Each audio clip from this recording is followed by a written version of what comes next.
Where are we going? Uh-oh. Wait, hold on. Shoot. There we go. All right. Um.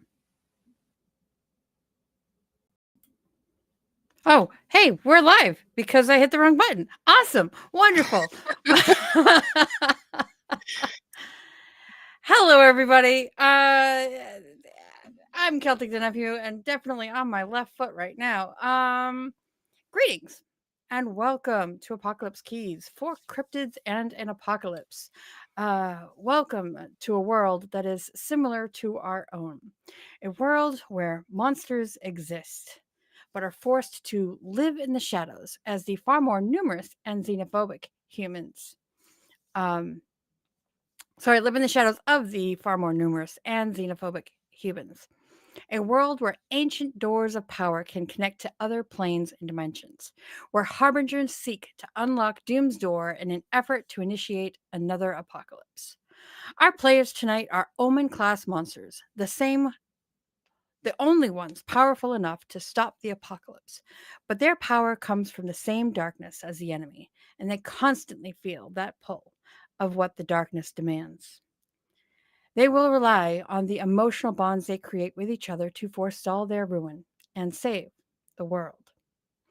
A word of caution to you, my dear viewer, as this game deals with dark emotional themes, and there is a list of content warnings in the description below. Although in our version of events, the only thing invading Ukraine is a harbinger seeking more power, the country is under real attack by invaders. So if you'd like to support them financially, there are links in the description. Please take care of your own mental health. And with that, let's introduce our cast. Unfortunately, Natisha is going to be late today, so let us start with Sam. Hi, I am Sam, and today I'm going to be taking over the very sparkly shoes of Lada, once a god, now fallen, and traipsing around in said sparkly shoes on Earth, doing her best to help people find love, maybe, or just do high velocity edits of Pedro Pascal, whatever works. My fun fact is that when I was a kid, my favorite video game was The Legend of Zelda Wind Waker. I loved riding around in the boat, going to all the different islands. It was very zen for me. I did not care about fighting bad guys. I was here to have a good time in my boat. Okay? Okay. My impulse today is, did you tell the truth when you shouldn't have? Ooh, I love that. Okay, Casey. Hey everyone, Casey here. I go by he, him, and I'll be bringing you Nick with a silent K at the start. Uh, he's a beloved, burly, one-eyed Anunnaki, ancient aliens, uh, the last of his kind. Kind of has big old burly woodsman vibes. Uh, he's navigating grief, seeking a future with others, perhaps. And a little fun fact about me is my favorite holiday is Halloween. And for tonight, Nick's going to be wrestling with the impulse to compromise his beliefs and traditions, the ones of his people at least, for the sake of someone else. Let's see where things go. Amazing. Alrighty, and Z. Hi, I'm Z. I use she, they pronouns, and I'll be playing Goodwin and Genesis tonight. Goodwin was an Anunnaki obsessed with perfection, leading him to the dark arts, where he summoned Genesis, a destiny-bound demon, a fatal mistake for him. Now, Genesis navigates our world armed with Goodwin's memories and a mission of the apocalypse. A quick fact about me is I am a Capricorn Sun, Aries Moon, Virgo Rising. And my impulse tonight is, did you entangle another monster with your prophecy? Let's unleash some havoc. Ooh, loving it. And of course, I'm Celtic the Nephew. You can call me Celtic, you can call me D. My pronouns are she, her, and I will be the keeper this evening. A fun fact about me, when I was a kid, I won a blue ribbon in a horse riding competition. So, when last we left our cryptids, They had entered into the dimensional body of the parasitic library with Marcus's guidance. Nakanitsa and Nick wandered off for a snack and a chat while Lada lost her temper, turned into a sliver of her goddess form, and ran after Marcus in the center of the library, clutching Goodwin to her side. Upon arrival, Lada received a call from her beloved nemesis, Tech. She ignored Goodwin to take this call, despite their recent closeness. This sent Goodwin into a jealous tantrum, which did not end well for our friend Marcus. As Goodwin threw Marcus's body into that black hole in the ceiling, they tried to stop themselves. And for a moment, using the powers of gravity and darkness, held there, trying to reverse the pull. Everyone in the library felt the shudder as something outside of this library reached in, wrapping a tentacle around Marcus's body, and pulled him the rest of the way out. Signs of the library fighting back, shudders, noises, a slow constriction of the ceiling above, a clattering like a rapid heartbeat in the walls as another clock ticked forward. Time, while not yet running out, is passing us by. And with that, we'll look to Goodwin and Lada. How are you reacting to this moment that you are able to see? I think Goodwin kind of just like watches as it's Marcus, right? The Marcus just kind of goes up and just watches him. In this moment, I'm gonna use the devil's advocate to think back on a moment with my mentor, Asmodeus.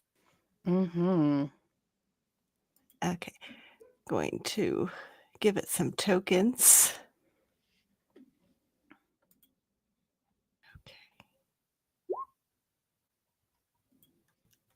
Perfect hit. Nice. Okay. I think at this moment, Goodwin, or actually Genesis is who it is really, is thinking back to a time when Asmodeus taught her something, taught her that emotions only get in the way. And even though Asmodeus is a wrath demon, I think in this moment, Goodwin is thinking about the difference between wrath and rage, controlled anger, and losing control. And Asmodeus is definitely more in the controlled anger and knowing when to use it. And he's just watching this Marcus go up and being like,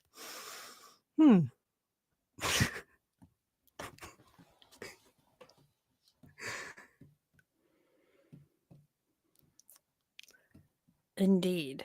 As you think back on this moment of Asmodeus teaching you, how did Genesis react in the moment with Asmodeus? Did she learn the lesson in that moment, or is she learning it now?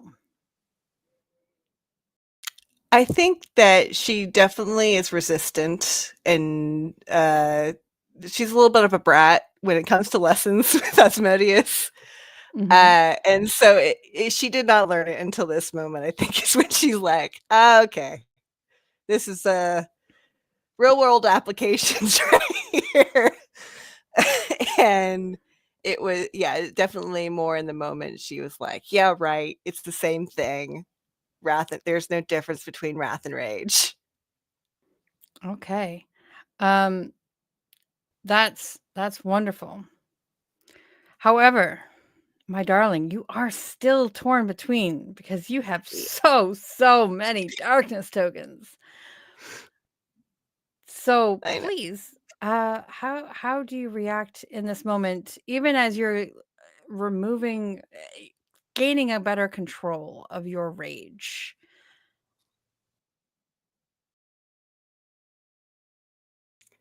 Okay, sorry. I'm looking at torn between again to remind myself, even though I've seen it so many times. When you are torn between your monstrous nature and your human heart, or when you are tempted by what the darkness demands of you, make a choice. You can let your monstrous nature show and describe the damage your outburst causes, which is what you did before. You can describe how you diminish your power and conform to the pressures of humanity. That will take away all your darkness tokens and you'll no longer be torn between. Or you can spend a bond with someone, describing how they directly or inadvertently help you gain control. That will still leave you with 10 darkness tokens. I think this is my moment, guys. I think I'm finally going to get rid of these tokens. Sorry, I didn't mean to make you joke. It's a special skill of mine. That should have been my interesting fact, is that I always know how to tell a punchline. I think, can we wait, we can't see Marcus Oh anymore. no. Some great big tentacled Okay. creature. Okay. He did hover there for a moment. Yeah, I was gonna say my shadows could reach up and get him and be like, sorry, dude. But I think it's too late for that. Maybe not. Okay. Yeah.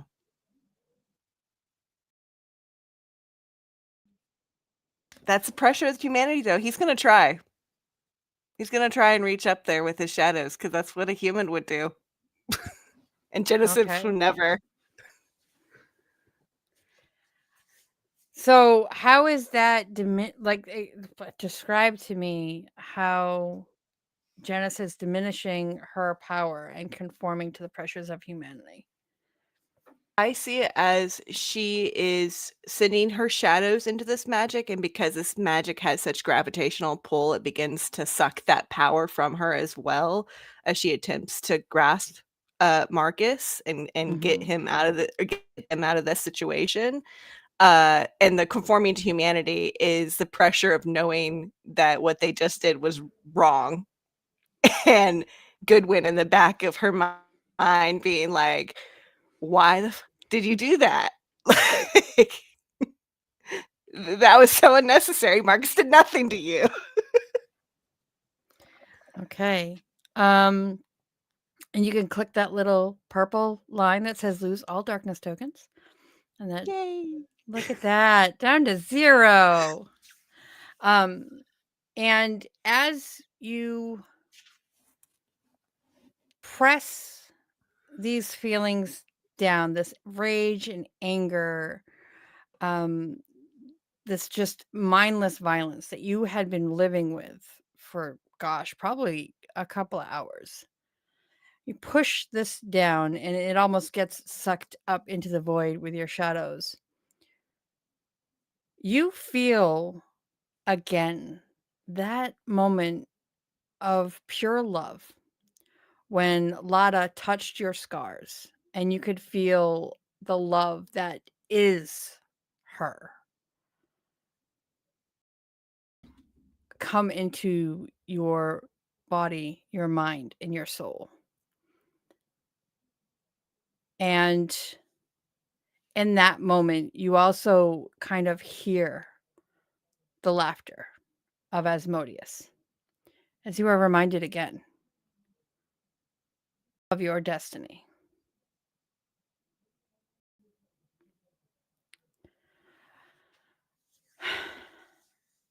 As your shadows reach out into this void, I'm going to pause and ask Sam, because this is all happening at the same time. How is Lada reacting to Goodwin's outburst?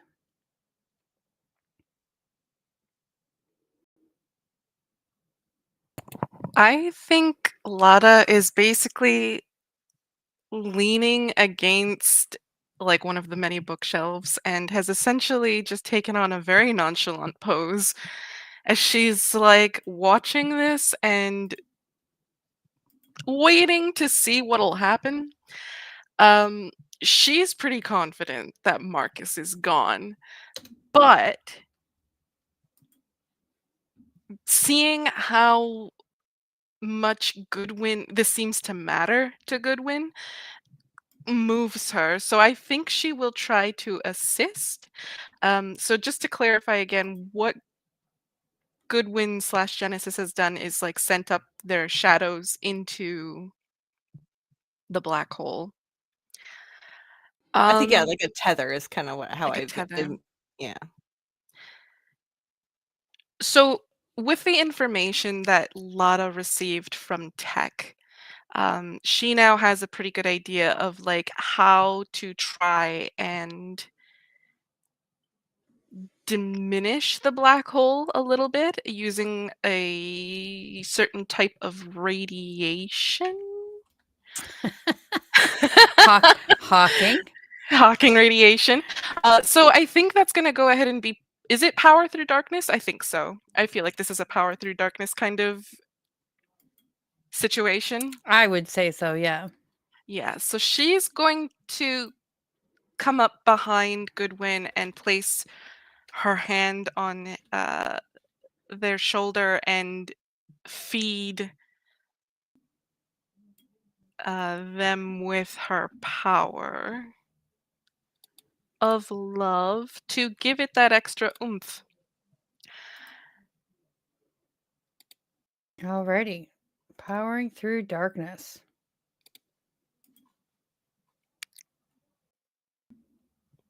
I rolled, but it's not here. Let's see.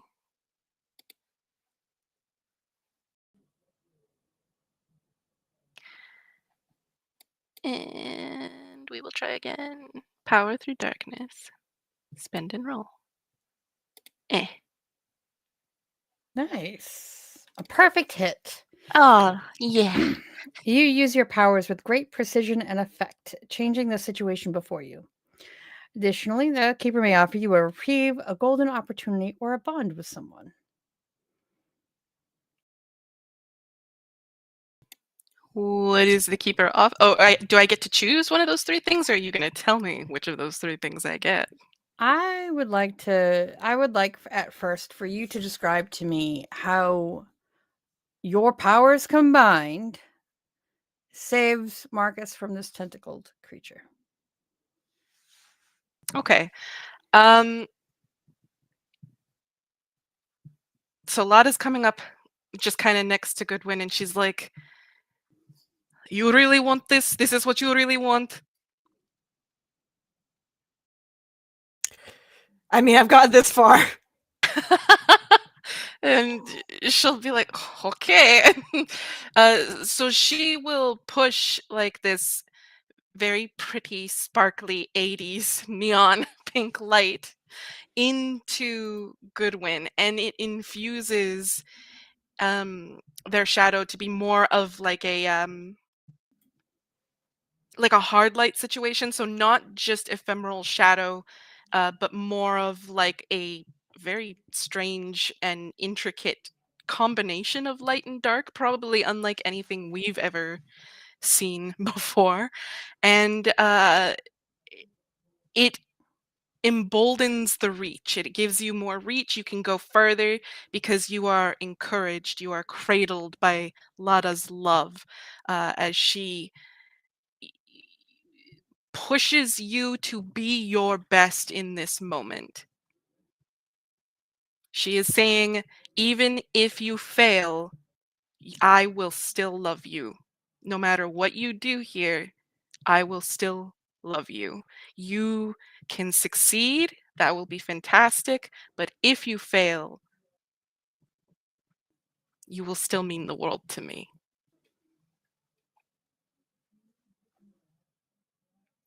How does Genesis feel about that?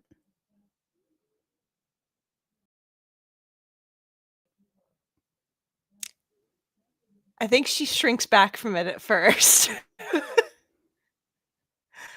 Because she's never had something like that offered to her, something offered without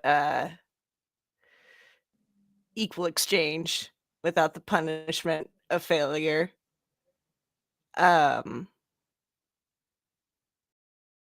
And I just kind of, I picture this visual of like inside Goodwin, not like actually, but like the soul of Genesis inside Goodwin's form, having this like pink light trickle in and like touch the shadows, and they like retract, and then they like slowly reach out and kind of intertwine, and then kind of come out the physical form of the shadows that is reaching into the black hole. Amazing. Yeah, as your powers intermingle, reverberating with love and darkness and shadow, they reach out to this overwhelming feeling of love that Marcus has for Tempest. You are able to reach out and pull him back down. Whatever creature was holding him seemed to not be holding very tightly for whatever reason.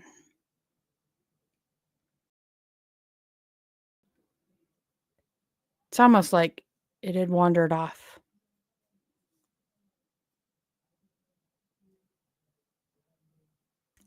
What'd you And see?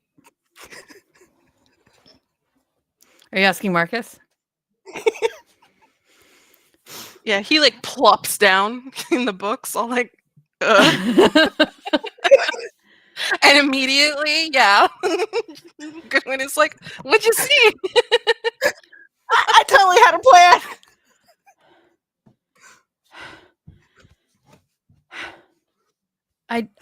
I didn't see him. I thought he'd be out there, but I didn't see him. I didn't see any of them. It's just space and stars, uh, and it's not empty. What do you mean, not empty? Space is pretty empty from what I remember. I don't know what they are. They're just circling. These giant Was that creatures. Something about when you grabbed me, it seemed to scare them away for a moment, but they're all out there. I think they're trying to get in.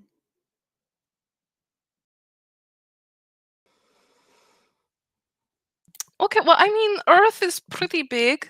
Enough room for lots of monsters still. I feel, Canada, very mostly wilderness, honestly. They could stand to have few really crazy things living up there.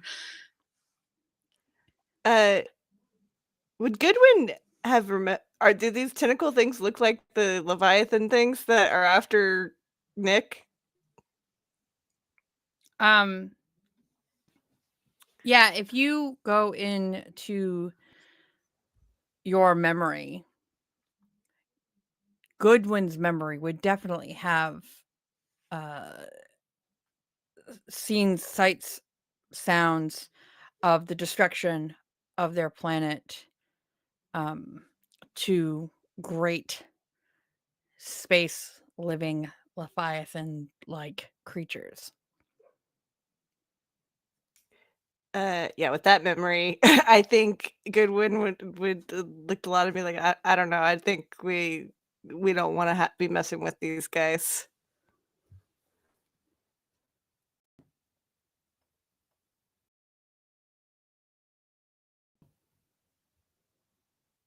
Are you sure? I mean,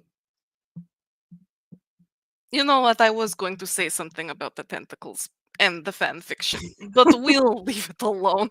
Um, Well, they have those on Earth here. We don't fair need them. enough. You're right. Anyways, Marcus, are you saying that your friends are in the black hole, or that's where you think they're supposed to be? No, like the other side was just space.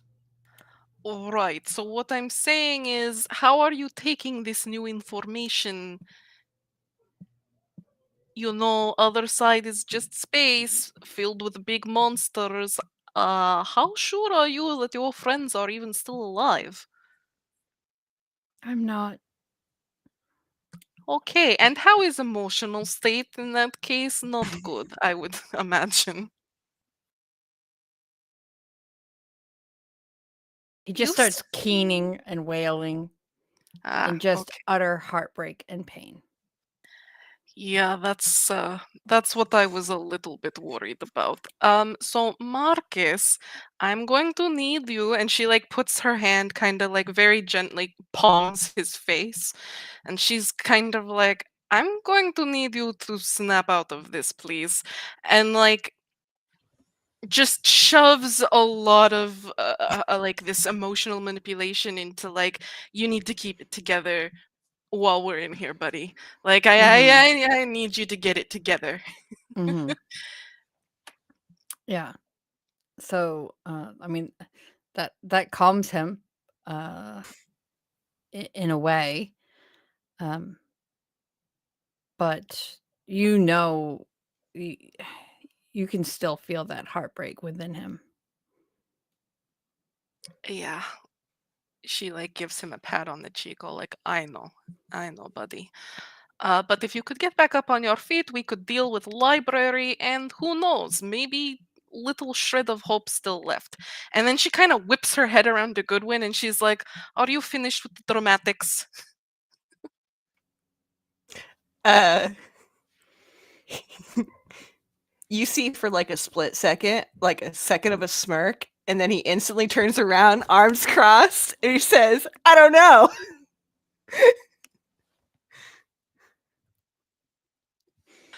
That is like, oh, okay. What does that mean? What is all this? Do you need some of this too? And she starts moving to like palm your face. He instantly goes over there to your pine. And he says, the way you were talking to me before we landed, and then I was gone for a second, and he picked up the phone like it was nothing. Like I was nothing. Oh, Lada like stands to her full height and she's chuckling. And she's just like, oh, okay. That's what this is about. You think you're special? Are you saying I'm not? I'm wondering if you want to be special.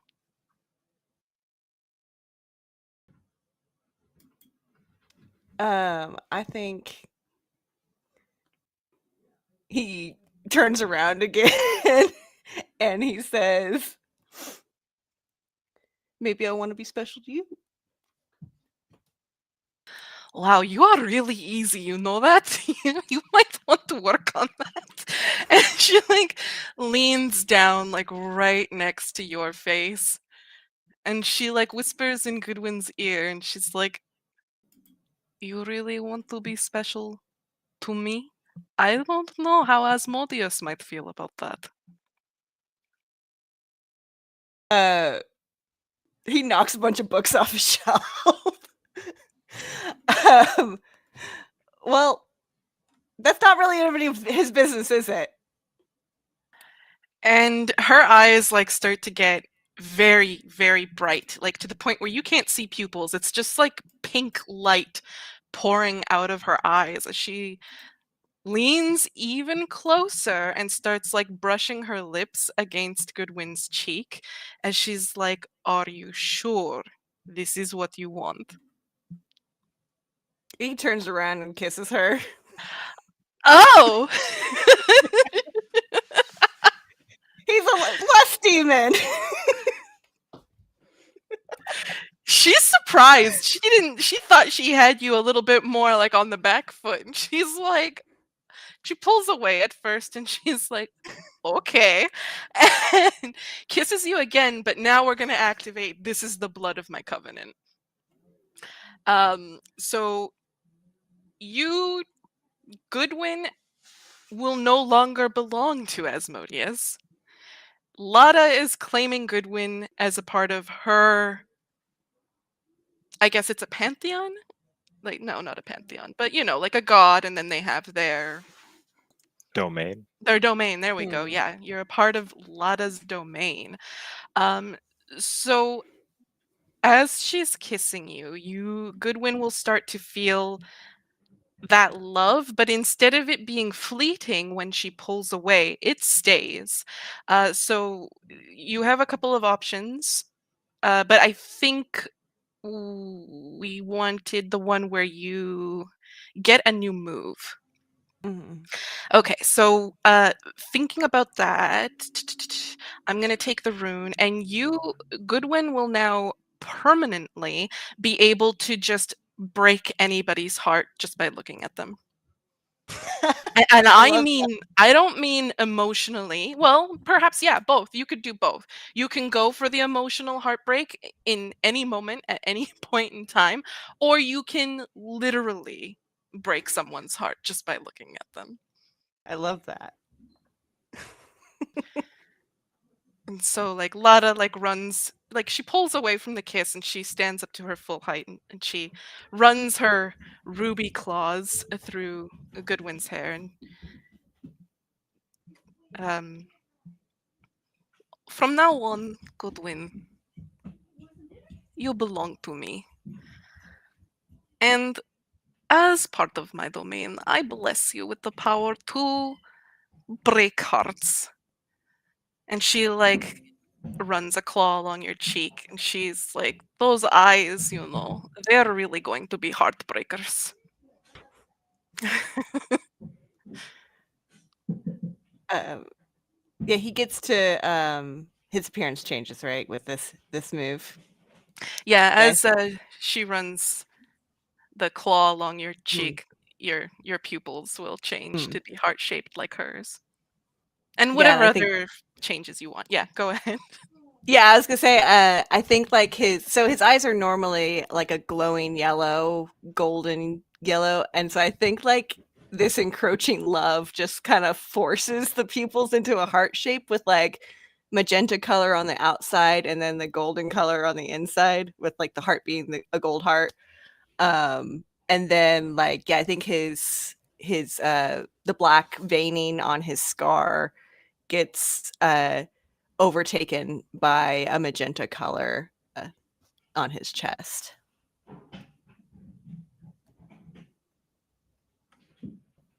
Yeah, she like how do looks I you over. Oh, sorry, go ahead. How do you add that power? Yeah, how do I add that to the sheet? We can deal with that later. Yeah, no. So she's as she's like watching the change take place, she's like, wow, you're really, really cute. You know that? He seems to love this praise. He's, he I'm trying to think of how he would react.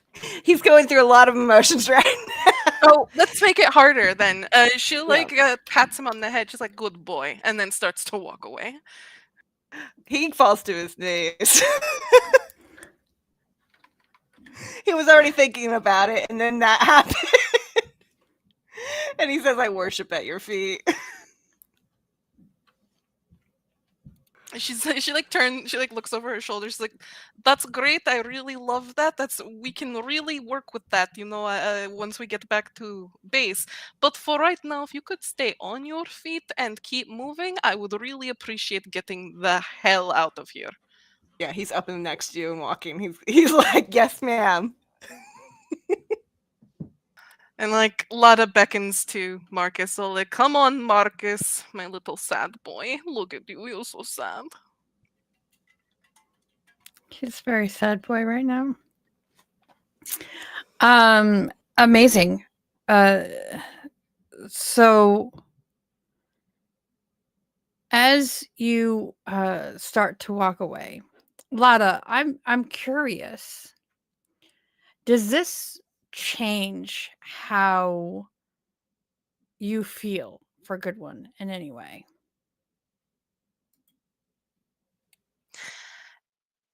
Yes.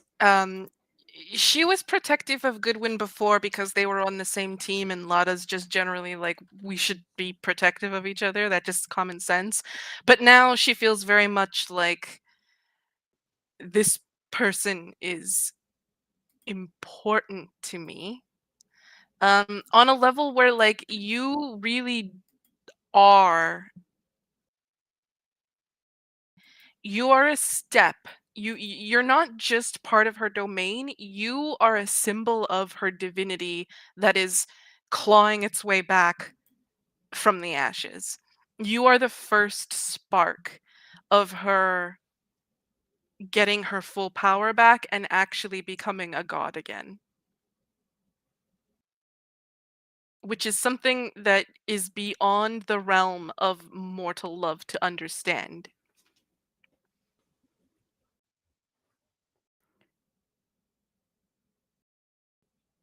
As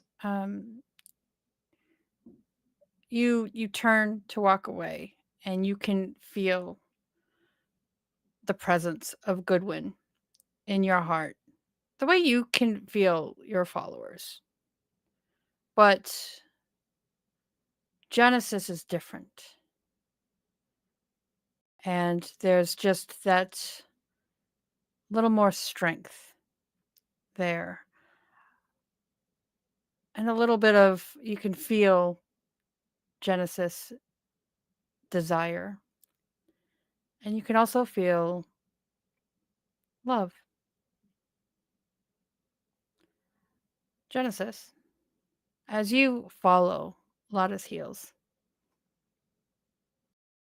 you feel a presence, a tether with Asmodeus. Still there. Weakened. And then you hear his deep, knowing laughter as he chooses to sever that connection.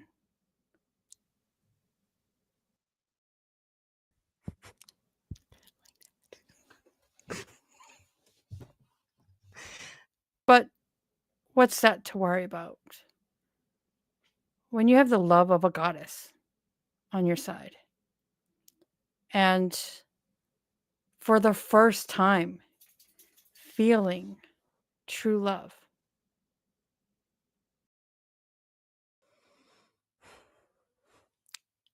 I think a shiver runs up his spine when that tether's cut. You feel like this move might have brought you even closer to your destiny. But that's a worry for another day. Nick, the whole world, and by that, I mean the library that you are inside of, seems to shudder and quake, and you hear the beatings against the walls and through the pipes that seem to be like a racing heartbeat. You can feel this whole place kind of contracting. The librarian in front of you flickers and fades. You look around, and Nakanitsa's nowhere to be found. No idea where she went. How are you feeling? Well, I think Nick doesn't consider this librarian to be a person or an entity, so he's probably feeling lonely. Maybe not overtly rejected directly, but, not worth consideration if Knocknitsa's already beyond sight and sound. Which I think gives Nick just enough darkness tokens to be torn between if he doesn't spend enough on the next thing he does. You can also choose to be torn between if you want to act it out. It's up to you.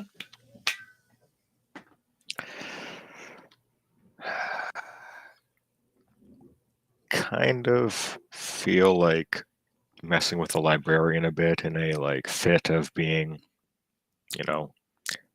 in an emotional crisis, and this strange, difficult being seems like they're part of the problem here. They know things, they don't know things. I wish they did or they didn't.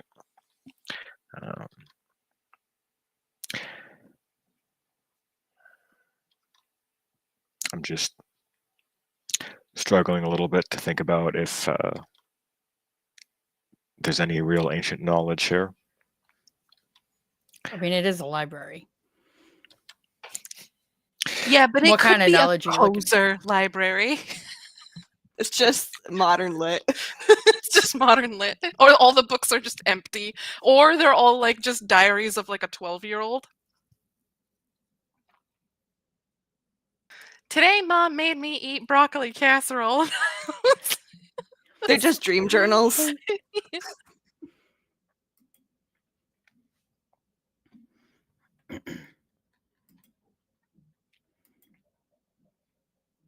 Well, Nick? I think perhaps Nick will try to have a ancient knowledge gick measuring contest with the librarian.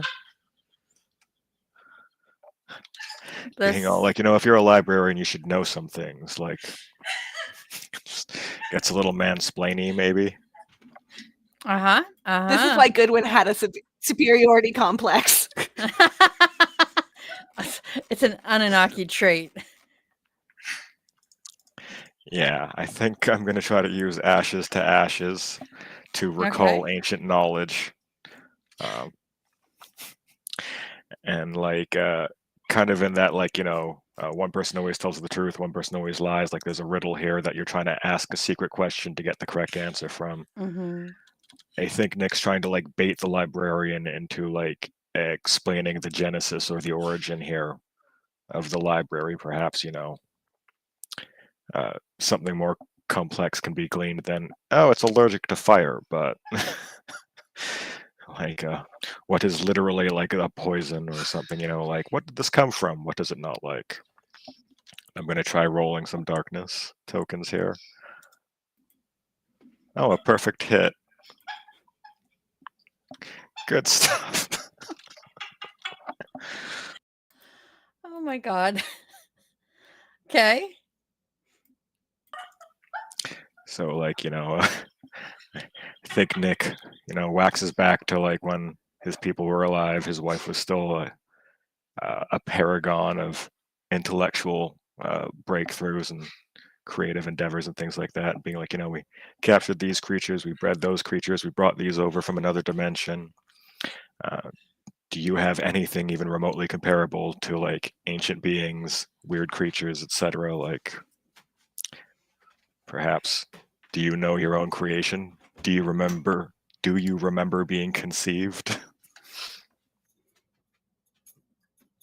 Beautiful. Do you even remember being born, bro? Okay, that's amazing and beautiful. So what is it that you want from the move?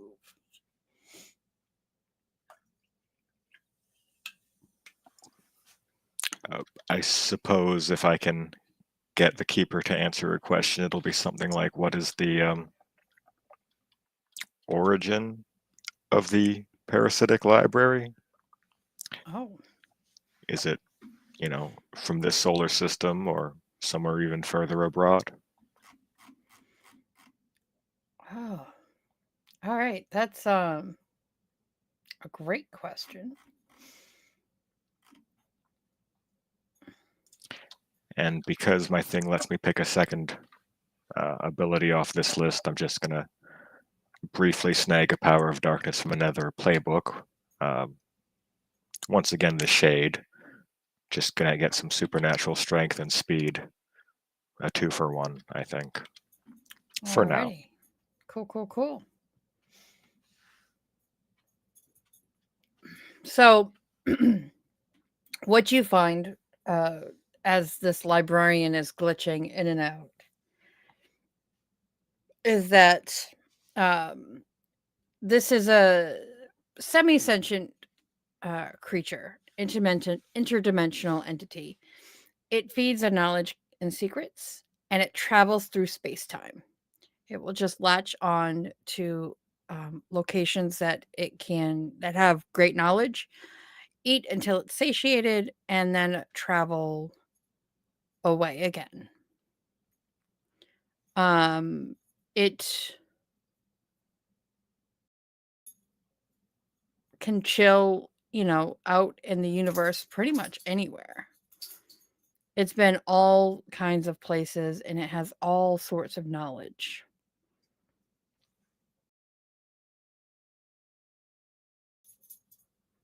And sometimes creatures try to use that knowledge. Sometimes creatures just like jump in for the ride and go from dimension to dimension, space-time to space-time. It's more of an instinctual creature than an actual intelligent creature.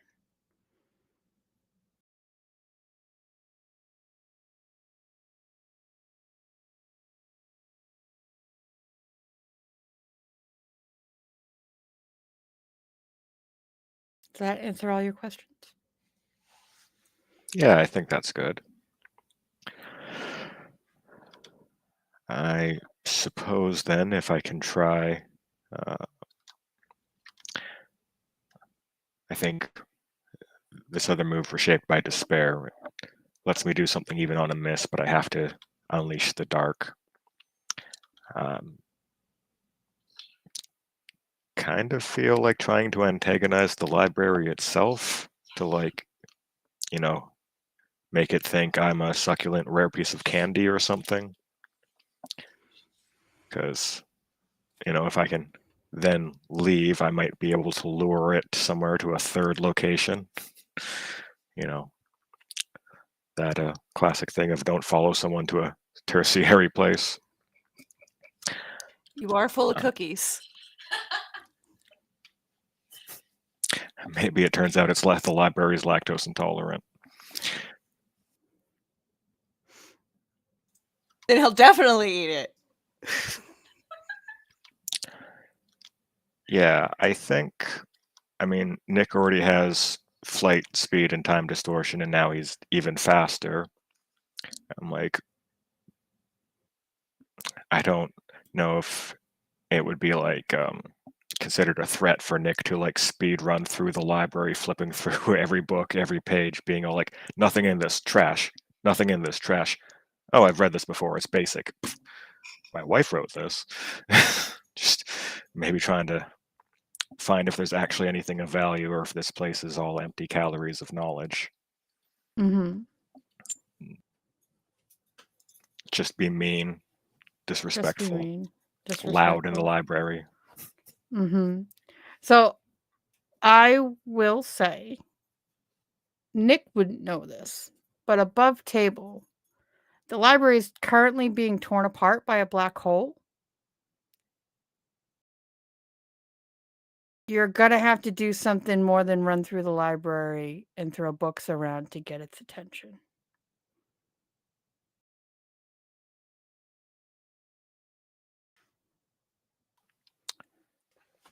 Well, I mean, it's literally fighting for its life, and that's like it's contracting. That's why the librarian can't stay in one phase. This thing is being attacked and possibly dying.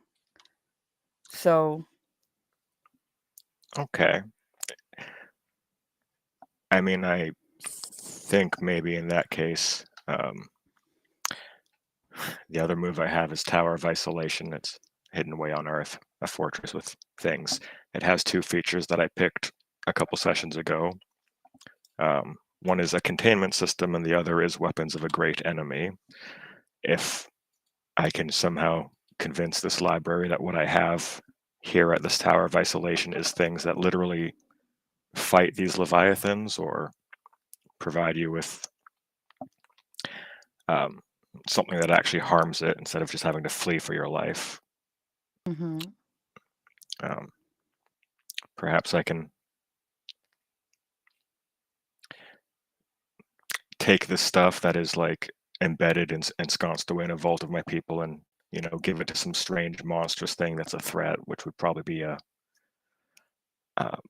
going against the beliefs and traditions of those who had actually set up this place initially, my dead kindred. Mhm. The move is vague enough that I can just call upon the resources to immediately solve a problem or address a challenge at the cost of some ruin. So I'm thinking perhaps I can literally bring out some strange monstrous creature containment system thing that like fights the Leviathan itself and gets the library lower on the priority list of being targeted. Okay. Saving the library maybe for now. Okay. So just to be clear, above table, Nick wouldn't know this. None of y'all know this, but the black hole is opened up to the edge of space where the leviathans are. The black hole is what's really eating at the parasitic library, and just little by little. But it is also becoming a portal through which the leviathans might be able to transition into our world. So you can definitely do that, but that doesn't fix the black hole. You could also use this move to convince the parasitic library to maybe if you can put it in a containment system, it will block whatever is happening. I don't know that it would fix the black hole itself, but it might contain it enough so that it doesn't, I don't know, get creative. But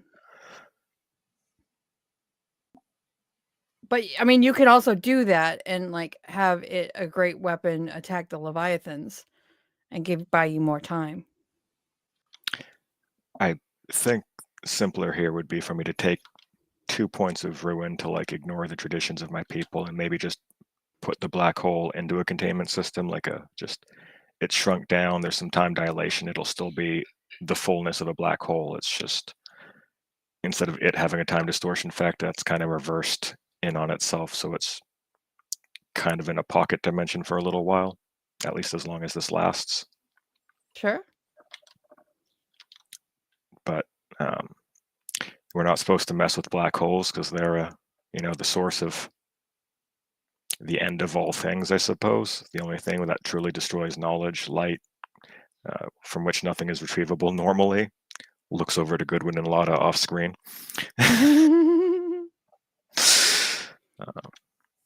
It's breaking the rules of reality. We're not supposed to have these special clauses that make things unique or an exception.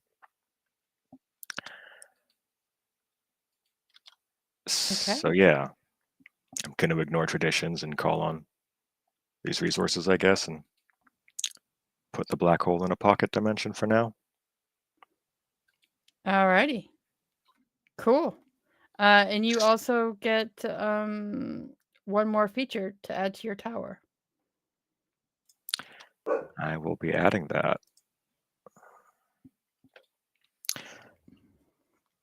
In addition, you gain one more feature for the tower as you learn about the secrets your people kept from you. So, as you are doing this, or I should say, after you do this, a book will fall in your lap, and it will be written in the Anunnaki ancient language. And it will be how the Anunnaki attempted to capture and train the Leviathans to be soldiers in a greater galactic war, and how it worked to a point until someone lost control of them.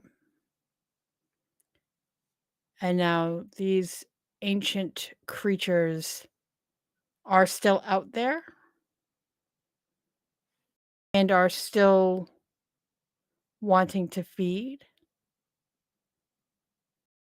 and will devour most things in its path, their path.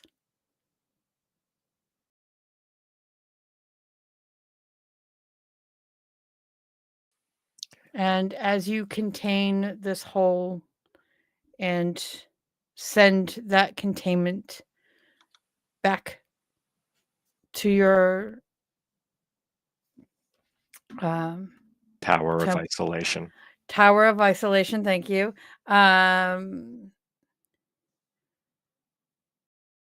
Lada and Goodwin, in this moment, as you're trying to walk back through the library, you see the ceiling again.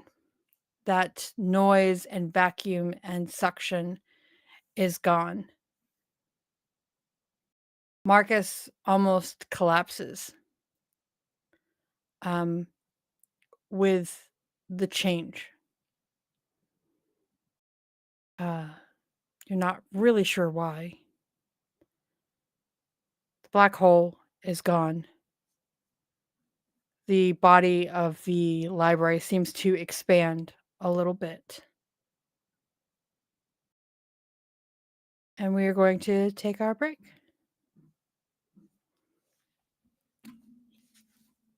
So we'll be back in about 15 minutes. Hope everyone gets their bios, gets whatever they need, get some drinks, and we'll see you in a bit.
Hello, everyone. We are back. Sorry for that slight delay. We had a little bit of a technical issue, but Sam is the queen of all things, and she got us fixed up and ready to go. So now that we are coming back in, the black hole, which was causing a portal to the edges of the universe, is closed. The parasitic library seems to be breathing a sigh of relief. However, there is still the question of the Harbinger, the door of power, the secrets that are locked away in Chernobyl, because this parasitic library was brought here for a reason and was put in this building, in this place, which holds all the knowledge and secrets of the Chernobyl area behind its walls. And also, why and how the library was transported here.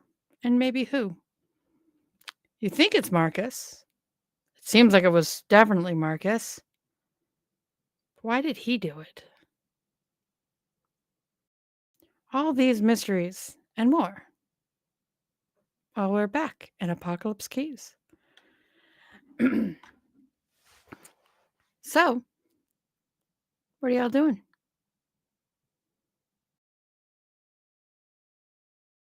I think Lotta is getting a little bit bored with the whole black hole situation, and then as she's like walking away from it, trying to decide like, what should we do? She like realizes that it's been suddenly, it's just gone, right? Yeah, Pretty much. and she's like, well, okay. I mean, blessing or death sentence? And she like waits a second, all like, okay, it's gone. All right. And then like Marcus like collapses and she's like, okay, death sentence for those of us who are not Omen Class Monsters. Got it. Understood. I think she would do her best to ensure like Marcus didn't actually hit the ground again. Blunt force trauma, I hear, is not good for mortals in general. So probably does something where like a bunch of her pink light kind of comes up and like cradles him and like creates like a floating kind of wheelbarrow wagon situation. He's still alive, right? But like unconscious, or is he still conscious? Like, what's Marcus's situation? He looks really out of it. He's kind of like just very limp, and as your pink heart cloud encompasses him and cradles him, they seem to be like muttering under their breath, sort of like almost talking in their sleep, sort of.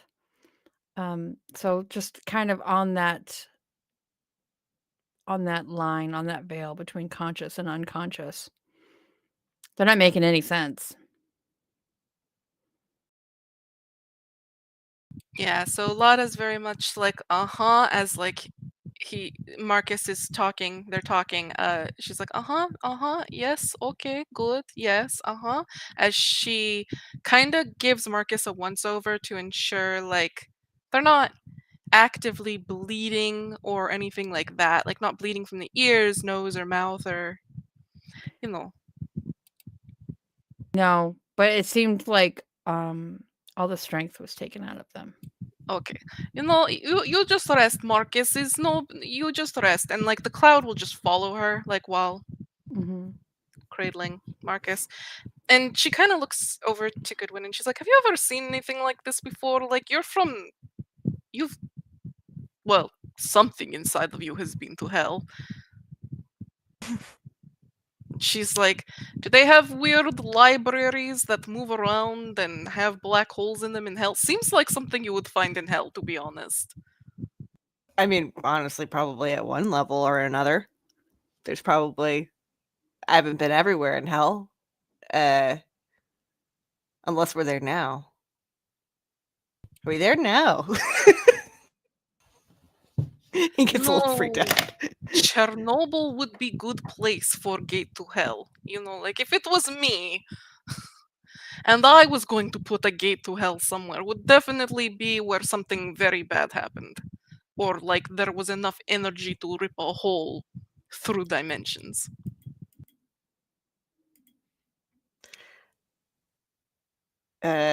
We did walk through a door, didn't we, to get here?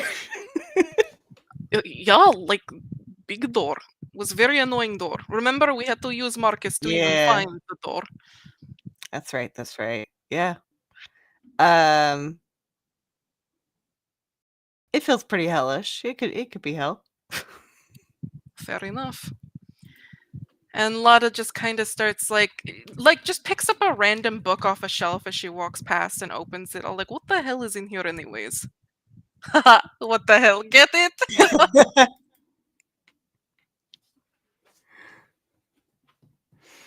Um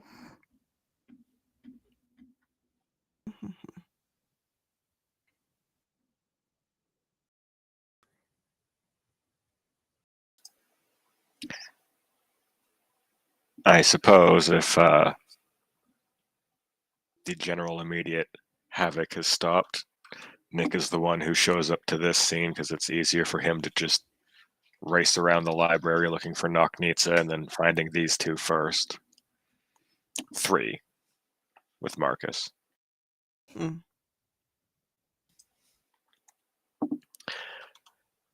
And,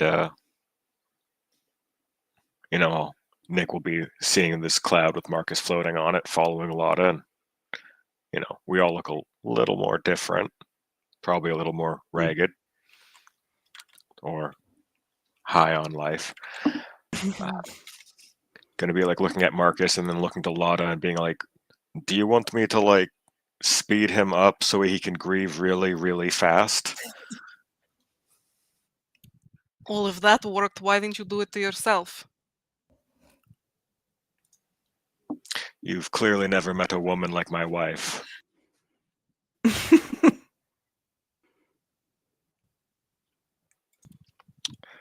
I could take all of time itself, live it twice. It would not be enough. Lada's face will soften at that. I'll like, okay, hold on. I think I fucked up a little bit here. She's like, sorry, it's been a bit stressful. There was a black hole, now there's no black hole. And then the mortal was dead, and then he wasn't dead. And now he's almost dead again, and I just... Oh, there's still a black hole. If you want, I can take you to see it. Oh, that was you.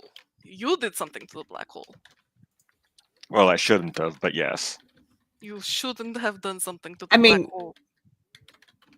It was sucking up people left and right. I saw it. Did it to Marcus. All on its own. Yeah, all by itself. Okay, the more we talk about holes and sucking, I'm going to start going off into different directions. We really need to focus on... Okay, you did something with the black hole. Where did you put it? Well, it's a place we used to have. We're not supposed to go there, but I can take you, because at this point, I don't feel like there's anywhere else to go. It's the magnetic north around there. Lara like nods slowly and she's like, so black hole was not actually part of library. I don't think so. So question remains, how did the black hole get here?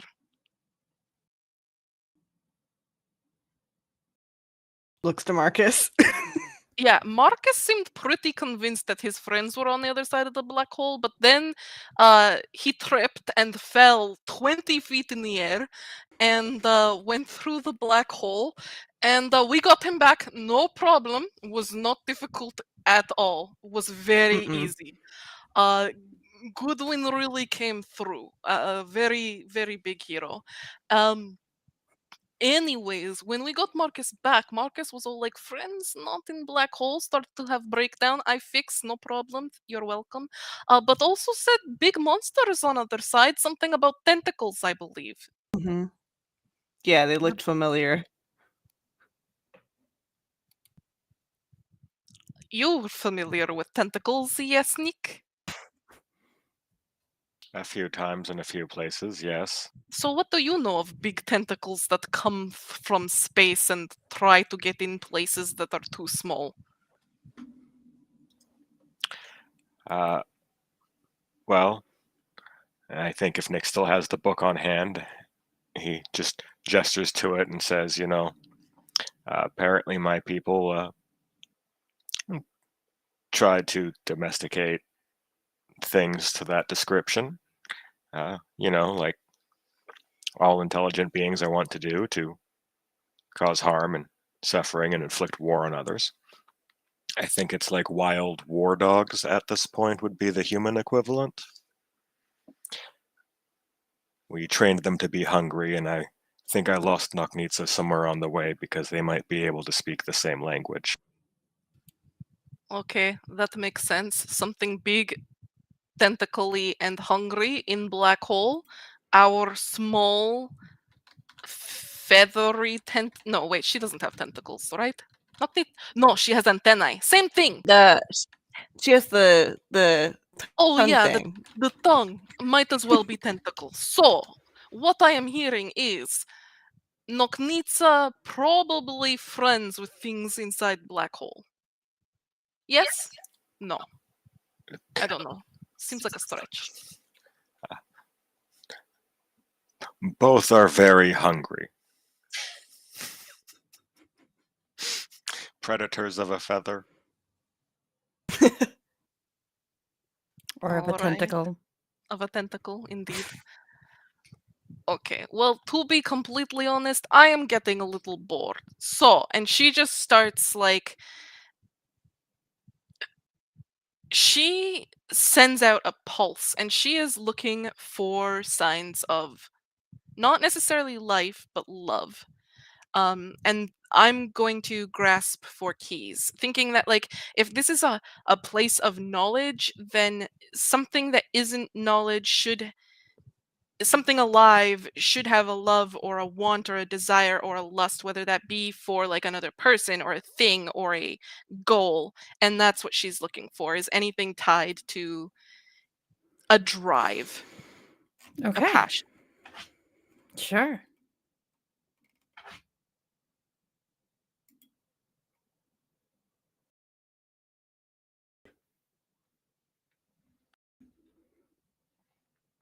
Wow, perfect hit. It's Look like at the- you.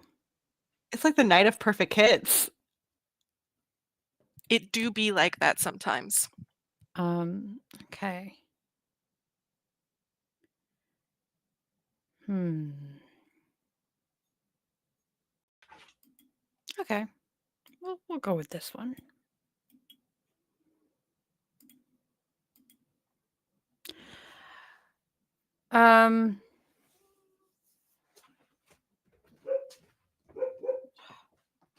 Sorry, dogs are being obnoxious. One's scratching to try to get in, and then the other one started barking immediately, which just is going to be bad.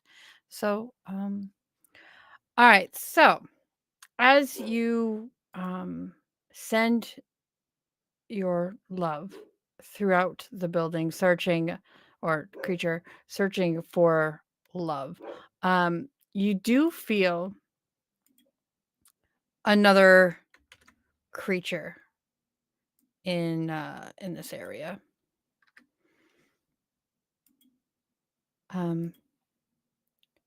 But also you feel like this stellar detritus, like dust. And it is still twinkling. And it must have come from outside the library. But it feels love for something that seems unusual. Can Okay, hold on. Let me make sure I get this right. Dust. I feel dust that loves. Uh-huh. Wait, can I ask an above table question? Sure.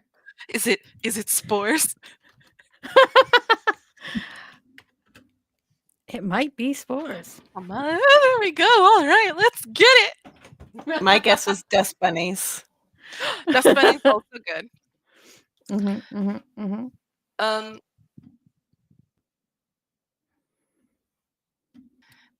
Lada's gonna be all like, I feel something really weird over here.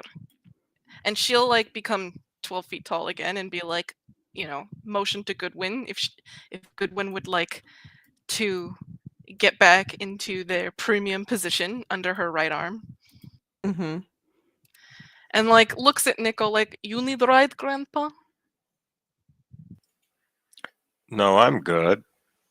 You don't need a lift. I'm good. And with that, she like bounds off with her trailing pink hair and the roses that die as soon as they hit the ground behind her. Zeroing in on this weird dust that she senses. The weird love. Okay. Yeah. So it does take you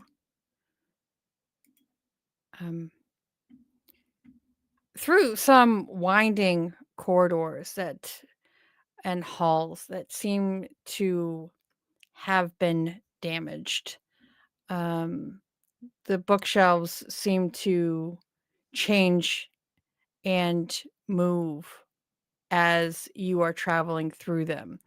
However, between the super speed and the giant lady running, you're easily able to just kind of get exactly where you need to be. And you find yourselves in the heart of the library. It kind of looks a lot like an old-fashioned heating and piping system in like a really old big building.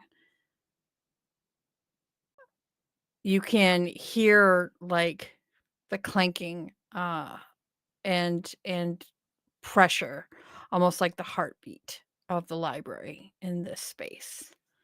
And in the corner you do find this dust that seems to have emotions. These spores. They seem to be growing in a corner. Seeing the heart, Lada like puts Goodwin down and she's got this huge grin on her face that basically like almost spans outside of her face. Like it's so wide that it's like Lada's face can almost not contain this grin. And she's like, okay, this I can work with. A heart, Goodwin, darling, sweetie, angel? Maybe. We'll try that one out. It's we'll find word. Would you like to Fallen. Fallen? That's me. Oh wait. We'll call you ascended. We meet in middle. Compromise. Okay. Fallen, ascended. Look at us. Sounds good. I can make a cult around that. Would you like to try your new power? Ooh. Yeah. Let me try heartbreaking that thing. That heart. Sure. I think that's a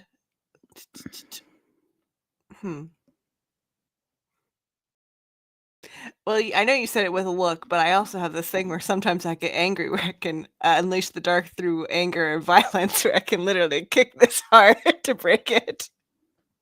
Oh wait, does that count for the power? That's for the powers, right? How you use your abilities, or You can do whatever you want. I feel like the powers of darkness are more like narrative guidelines as to how you do things. It's not really like a hardcore move that you have to roll for. It's not restrictive. Yeah. gotcha. So it just kind of blends to whatever move you want to do. And you can Cool. also like it if you are going to be angry and violent, then you use the move Sometimes I Get Angry. If you're just fucking around and finding out, then that's just an Unleash the Dark. Okay. Yeah, I think in this moment, Unleash the Dark. He's coming down off that anger. Sure. Okay.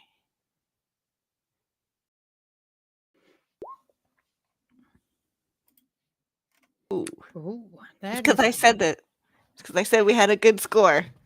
Mm-hmm. Do you have a bond with me? Yeah, I think I do. Because it's a +3 with Lada. Yeah, I do have one with you. Okay. Then you can spend that and get a perfect hit. Sure. Let's do that. I've never. Oh, wrong way. Wrong direction. Where'd it go?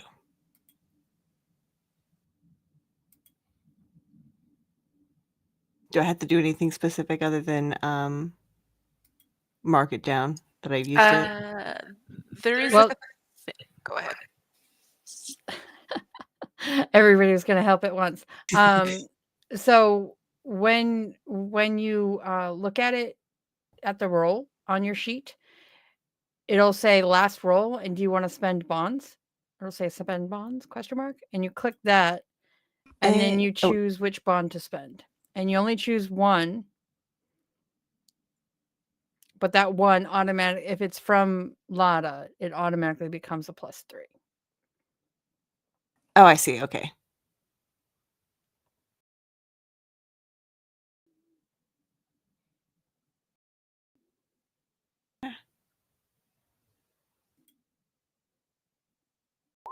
There we go. Okay. Okay.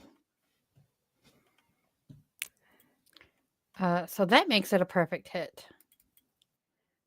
La, la, la, la. So Cool, you yeah. get to choose two. Oh, okay. I choose two. Mm-hmm. For what you want from these spores that are feeling love. Oh, shoot. I accidentally rolled from Power Through Darkness instead of Unleash the Dark. Oh. Nope, that's fine. Sorry about that. Yes. Okay, pick two. No wonder I was so confused. I was like, pick two. I'm gonna choose get what you want from them. And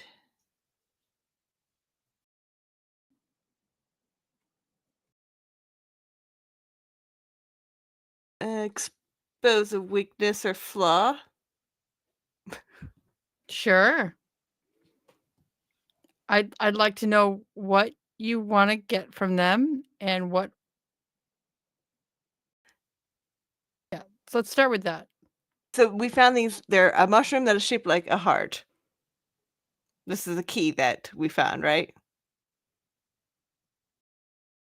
It's more like a little patch of mushrooms that are glowing. They're white with pink edges. Oh, I thought we said that. No, a they heart-shaped feel they are Oh, they feel emitting like the love. emotion of love, like, which is weird because they're mushrooms. And Lada asked that you break its heart, and you Okay. did without asking why or asking any questions whatsoever. Good job. But now that Yeah. you have succeeded, Okay, yeah. Well, if that's the case, maybe it's avoid reprisals, harm, or cost.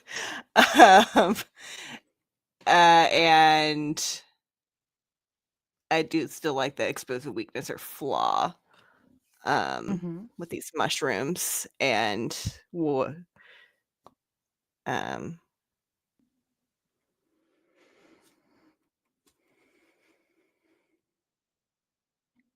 so to expose a weakness or flaw, I will say that in this moment of you using your new powers to break its heart, you recognize that these spores are a very small part of a larger whole. This should be a complete and whole being, and yet this seems to be all that is left.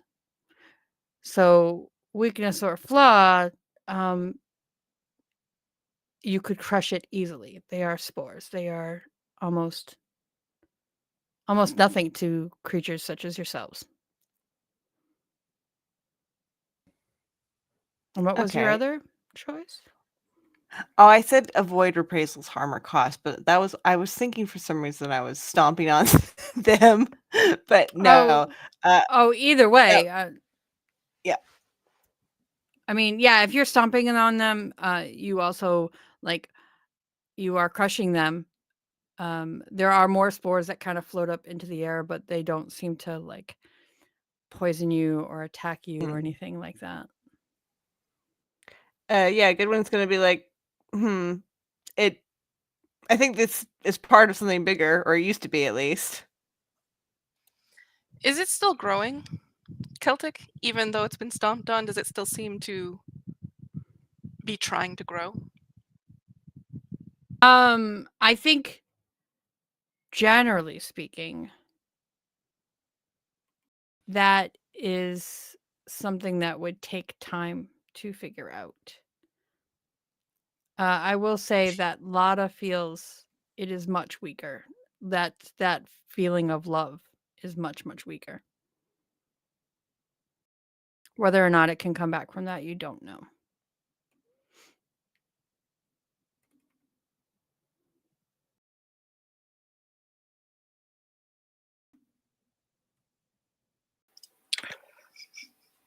Well, revisiting that thing earlier where I was trying to gain the loathing or hyperfixation of the library as an entity itself. Perhaps I could try unleashing the dark to that effect with my reshaped by despair thing to try to uncover a key at great cost on top of that. Okay. Let's see here. Rolling my dice. Wow, a 15. That's one heck of a disastrous success, my darling. I don't even a bond from Lotta won't help with that. No, a 12 is still a disaster. So I was thinking perhaps with the time manipulation thing and kind of getting ready to stop respecting the expected responsible use of powers and things like that because there's no one else to hold Nick accountable anymore. Perhaps he tries winding back time on the parasitic library so that empty books are now full and it has undevoured that which it ate. How It is far back are vomiting you going? as far back as it takes for certain things that I'm interested in, like folders with my name to have the information. Oh, that? And just keep going, and because I'm not really focusing on stopping once I've got the information. I don't know how long that'll go because it'll take a disaster to get Nick's attention. Ah, okay. I left something boiling and forgot the stove was on. I'm an old man. Accidents happen. My hyperfixation is here. Okay. All right. So,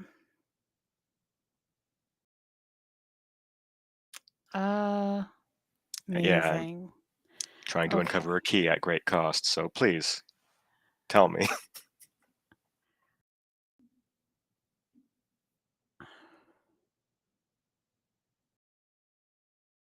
Okay. All right.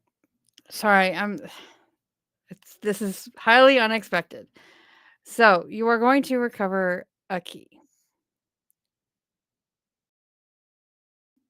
All right. As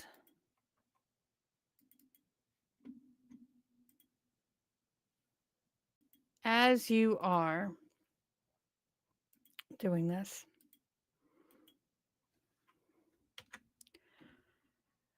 you see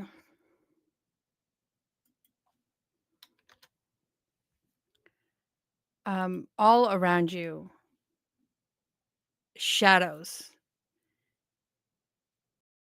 burning into the walls, into the pipes, like just kind of burning into it.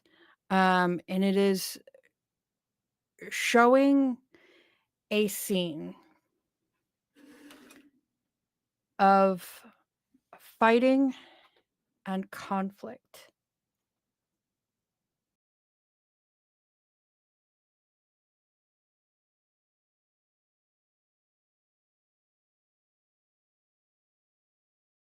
It is a scene that Genesis would recognize. I'd like you to describe it for me.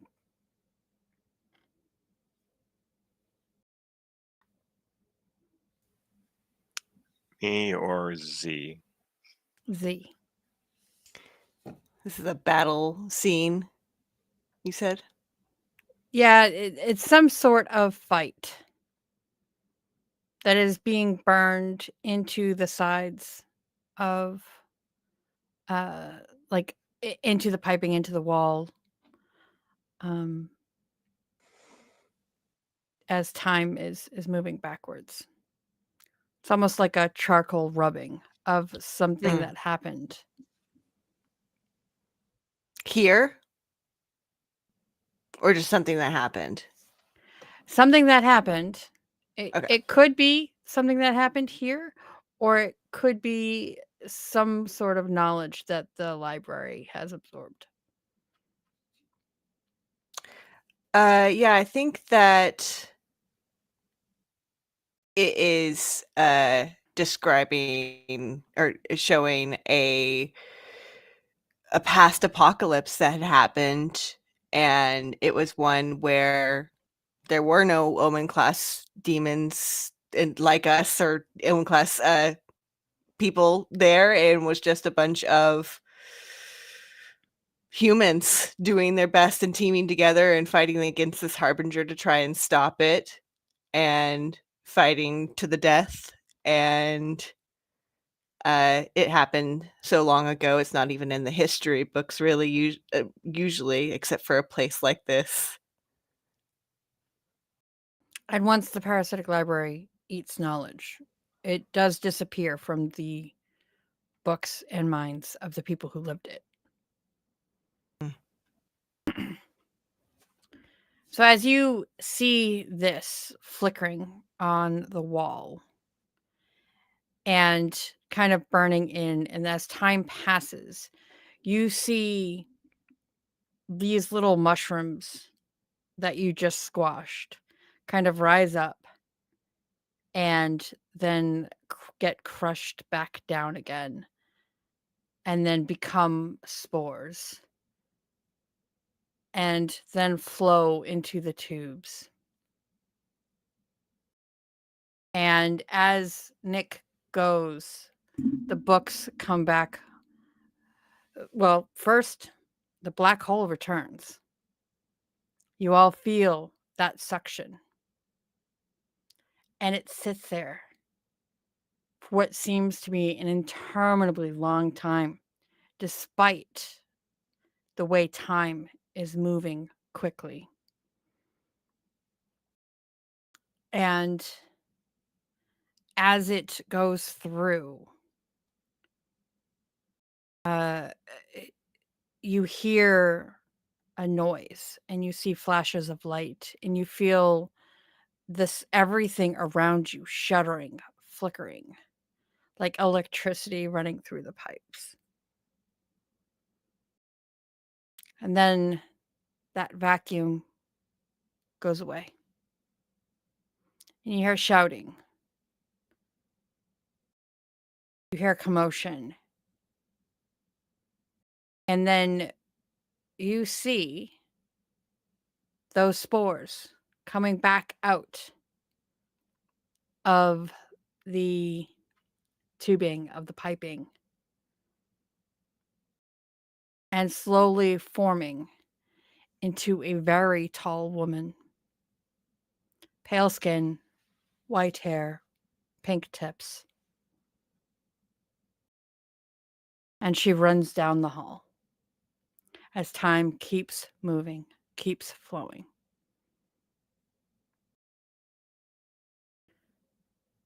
You can feel the process of life that is flowing through this library, through these pipes and tubes that are its veins. And still, time keeps moving. You see a small cat. Looks like a cat, but it seems to be made out of scraps of paper. Kind of come in, walk around, look at you curiously, as if it can see you, despite time moving quickly. And then it too leaves. And still, time continues to pass. Back in time you go, faster and faster and faster. Suddenly the shapes that walk by you are blurs. And still, time is peeling backwards. Does anyone want to stop Nick?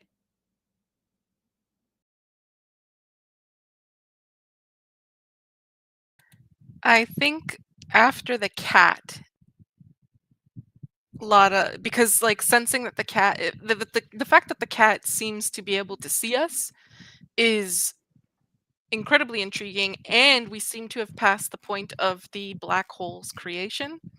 So Lotta will very gently put a hand on Nick's shoulder. She won't say anything, but just like, here is good.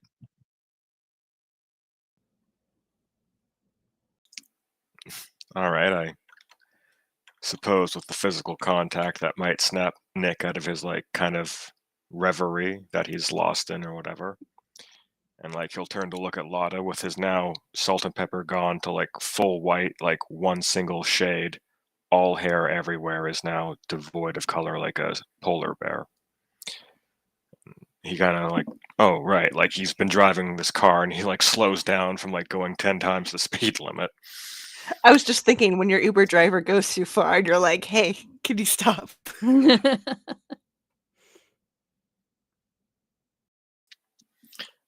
Nick's like looking around at everything being cleaned up now a little bit more. It's like, okay.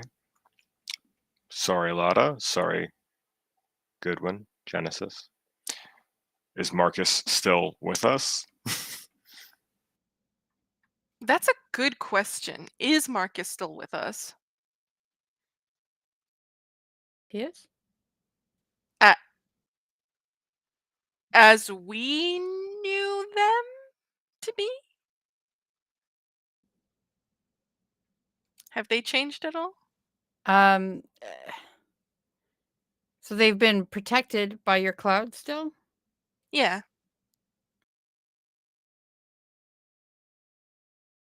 I would say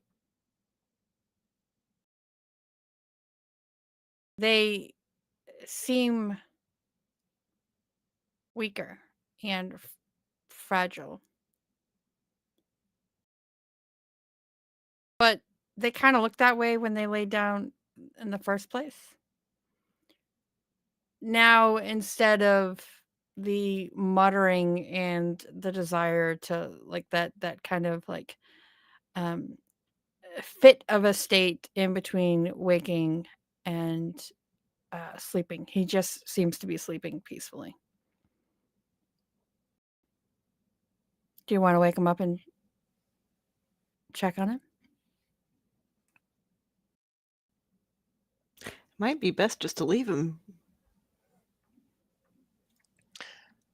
I feel like Nick would be inclined to tell Marcus that he has a second chance.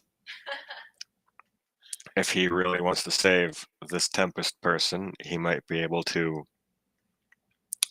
affect some sort of change. But, that would be in the sense of prodding this poor, broken man into action. Okay. I'm like, unless anyone stops Nick, I guess he'll go to wake up Marcus and be all like, slap him, make sure he is like focused in the moment. He's like, Marcus. Ah, who are you? Who are you? What? Why am I on a pink cloud? What is going on here?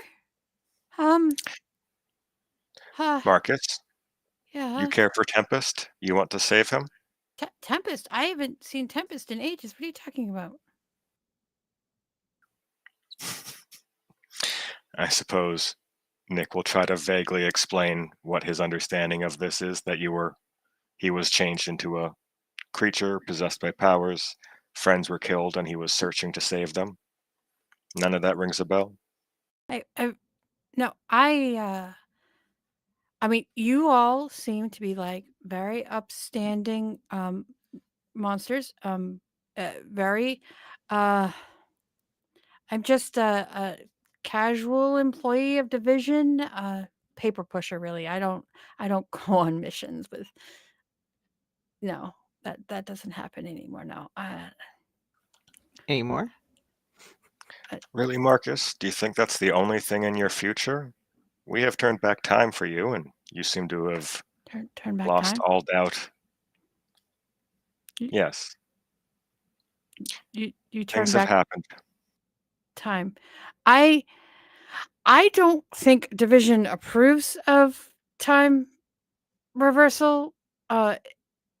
I'm pretty sure, and he like starts to pat his pockets and he pulls out like a notebook, and he kind of like flips it open and he goes, "Okay, all right, yeah. What were your names again? I think I need to write this down." I slapped the book out of his hands. Really, man? A person?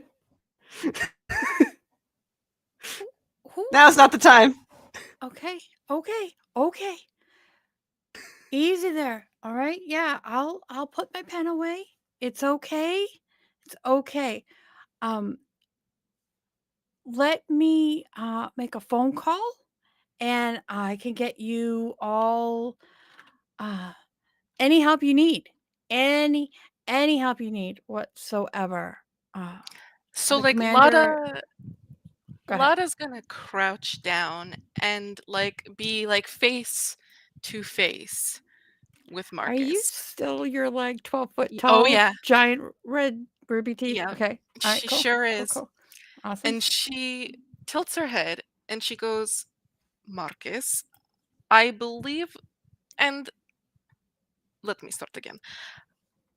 You understand how our powers work, right? You understand that things may not be exactly as they seem. So let me ask you this.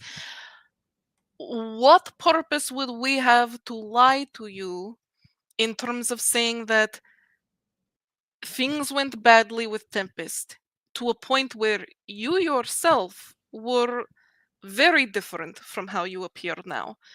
Tempest was gone. You actually went into a black hole to try to get them back. Yeah. And No one's we fault. got no one's fault. You know, Mm-mm. you again, you tripped and you went 20 feet in the air and into the black hole. It's fine. Anyways, this whole time you have been leading us through library to try to save Tempest. And now we have rewound time to a point before Tempest was even hurt. I understand that that is technically outside of usual rules, but believe me when I say we had no choice. It was the only real way that we could try to understand what had happened here, and clearly we may have overshot it a little bit. Now, in your line of work with division, what is more true? That is what happened? What is more likely to be true? That is what happened, what I am telling you? Or, I mean, look at where we are. Why would we do this if I am very busy woman. I have a lot of other things to do. Nick too, pretty powerful. Why would we be in a library with you if it weren't because we were trying to do something that the vision wanted us to do? I mean, I and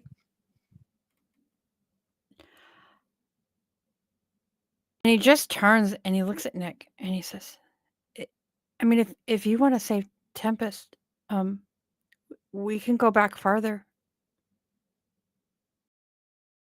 You have to be specific. Nick is a little old, a little bit. You know how they get. My sense of time is a little eh. And he mentions a time that is about like 10 to 15 years earlier than and he mentions an exact date and time as if it is pressed into his mind. How long ago did you guys break up or whatever? No, this is what will save him. All right. Well, Marcus, if you still want to make that phone call to Division, you can certainly try doing that now. I do have someone that I subcontract work to when it's not worth my time. And I feel like it'll be better for them to clean this up with you or come in and take over for something, because this has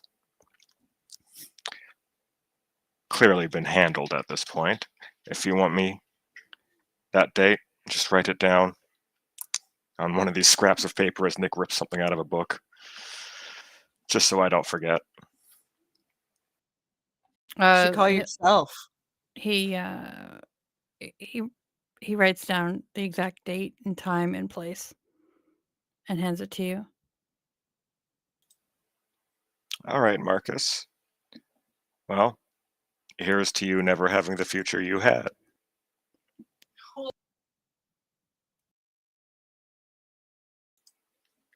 Do you want to come with us, or do you want to go make that call?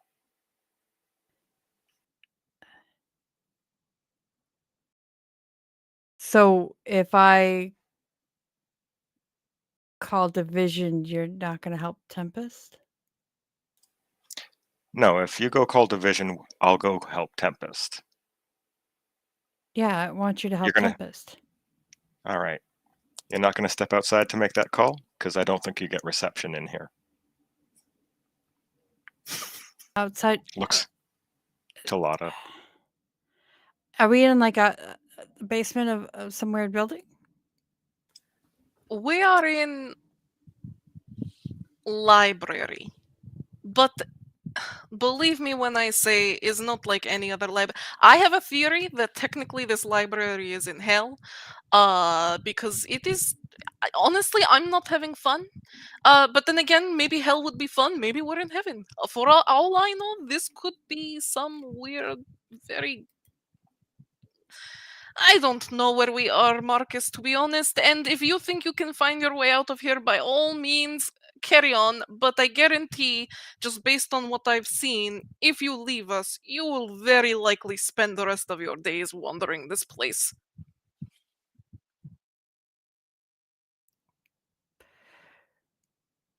At what point are you going to help Tempest? Well, we're basically giving you choice. Either you get to stay here and try to call Division, and we will go help Tempest right now, or you come with us and we all go help Tempest right now. Either way, Tempest is being helped. It's more about the decision you're going to make as to whether you wish to come with us or be left behind here. We are giving you agency to ensure that you feel comfortable with your choice. Do you want to go back to being a pencil pusher? Yes. Why did you have to put it like that? Tempest, if you go back there and you save Tempest,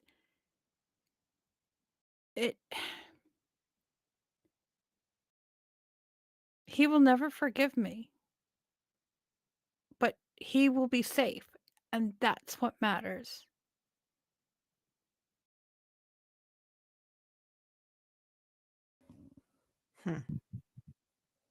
Yeah, Lara gets a big grin on her face. So, like, oh, we're doing things for love against the other person's desires? Oh, I like you, Marcus. You should come with us, Marcus. Ma'am, with all due respect, if you really want me to come with you, I can't say no. I don't think you. I am giving you opportunity to say no to me, Marcus. But yeah, question remains, do you want to say no to me, Marcus? And I'm gonna go ahead and I'm gonna use call me master, Marcus. I think we already did this, but we're gonna do it again because this is the past. So I don't know. Right? Time is a weird suit. It's a vibe. All right. Anyways, Marcus, I want you to, have a choice, but also I want that choice to be what I want it to be. Exactly. Woo! 15. There you Disastrous go. success. Look at us. Look, it's Christmas for Celtic. I love it in that accent. That's wonderful. You wonder if this is truly what you desire. Choose one from above and one from below. So you do get one from the regular success. So you have claimed a new worshiper. Choose one. And then you get to choose an old enemy takes notice and makes a move against you. Your true self emerges for a moment, or receive a terrible vision of your future. I'm going to go with the old enemy takes notice and makes a move against you. This has been a lot of worshippers in Lada's name, not to mention she has a ascended new person in her domain. So I feel like Mhm. she's making some waves. I'm sure somebody's taking notice. I will mark a condition. I'm going to go with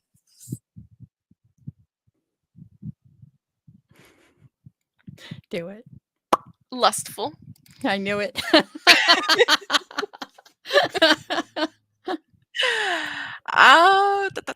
And yeah, Always basically lust for more power.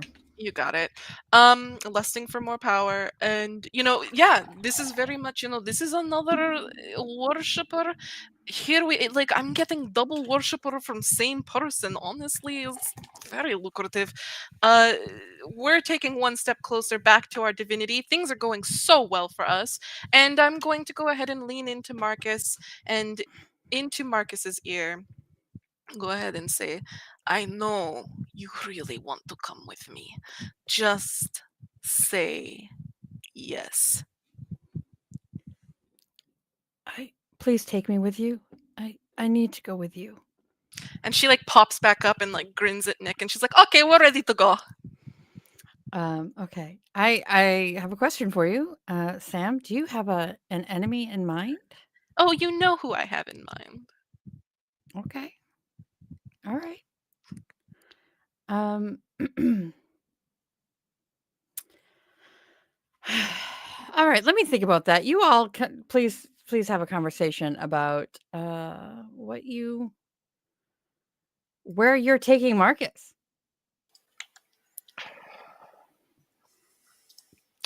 What was Well, it? Was go ahead. I was just saying the date was 2015 or something like that, way a few years ago. I feel like we insert movie reference now.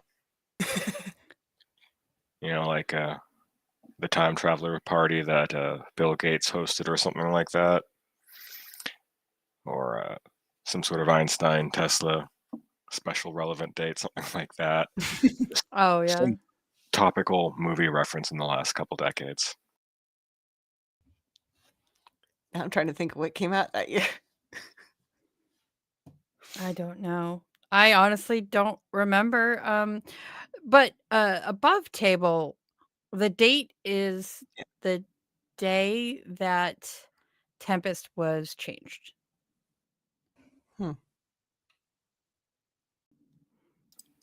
He was not always an Omen Class monster. Gotcha. There was, if I remember correctly, there was a ritual which caused it. And his first action was to reach into the sun and summon another Omen Class monster.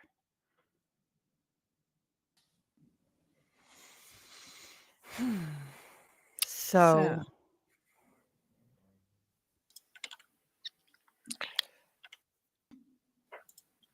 Are we actually going all the way back? I mean, Nick will go because it looks like he's gotten the go-ahead from the Grand Cult ringleader.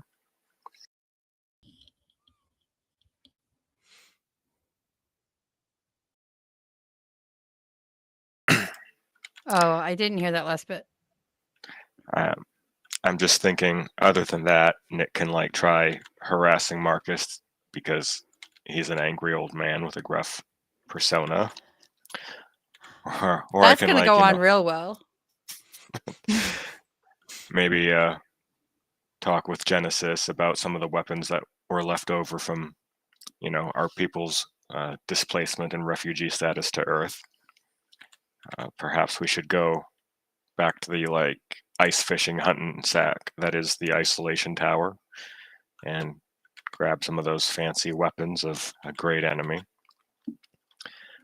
But otherwise, Nick would probably be interested in poking around to figure things out in this new context once we're done saving Tempest. We probably have a bit of a grace period before division and other people need to see us if we've gone back for a while. Just, Mm-hmm. there's any argument with the save Tempest, go to secret third location, not division. Anyone want to report right back to Boss Mommy right away? Do we ever want to report to her? She was mean to me. Yeah, at least not until job is done. Otherwise, yeah, pretty sure she's just going to be mad.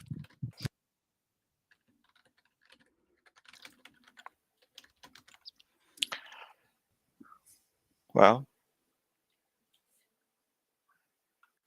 in that case, I guess I'm just not sure if I have to roll more power through darkness or winding back time with a specific date and intention is enough without duress from a black hole. Yeah, This is before the black hole started. You've gone probably months beforehand.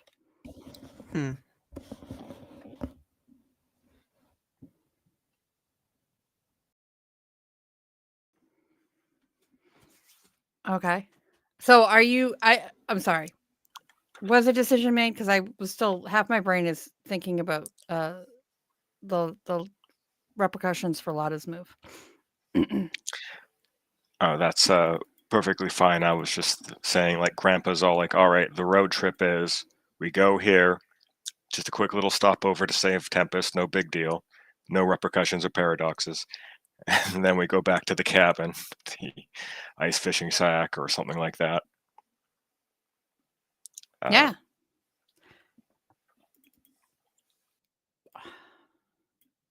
Cool.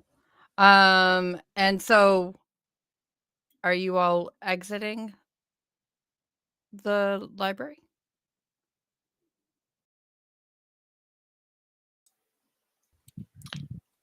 I mean, we I'm need. sure we'll have to eventually on this journey, whenever it's narratively appropriate. Well, we can't go get. Tempest isn't going to be inside the library however many years ago. And we don't. Do we want to leave Nitsa in here? That's true, yeah, Nitsa's also still in here. Well, tell you what. As you are all discussing what to do next, where to go, how to help Tempest and Marcus through the power of love, as Genesis the lust demon feels something she shouldn't. A tie of love to a fallen goddess. As this parasite seems to be no worse for the wear, absolutely fine. Some of you who might want to send out senses for other creatures would feel as if everything in the library is happening exactly as it is meant to.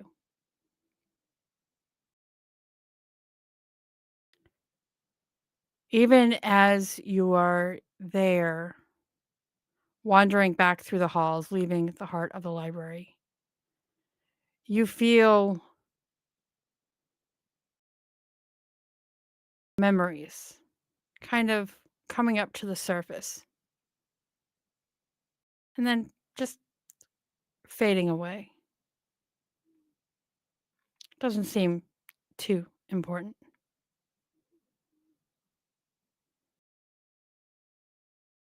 Eventually, you make your way towards the entrance. It looks like it's gorgeous marble.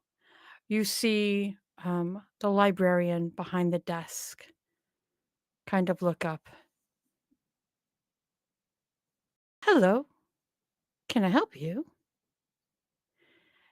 And then it flickers and shifts, which Nick, at this point, you're kind of used to. But the face that looks back at you is not one of the faces you saw. Seems to be a little androgynous, tall, slender, pasty white skin. This kind of ephemeral green, like binary code seeming to flush across their skin. There's a small bit of smoke coming out of a pen in their hand. And you can smell like this sickeningly sweet cotton candy smoke as they breathe out. Their eyes are completely blacked out. And as they grin, you see perfectly shiny chrome teeth. And they kind of take a puff from their vape and look at the group and look at Goodwin. Lotta. Really? You debase yourself like this? And that is where we are going to end tonight's session. Thank you, everyone, for joining us. Unfortunately, Natisha never was able to make it because of personal things. And unfortunately, Casey might not make it next week. But we're going to roll with those punches. Because now we've got even more drama.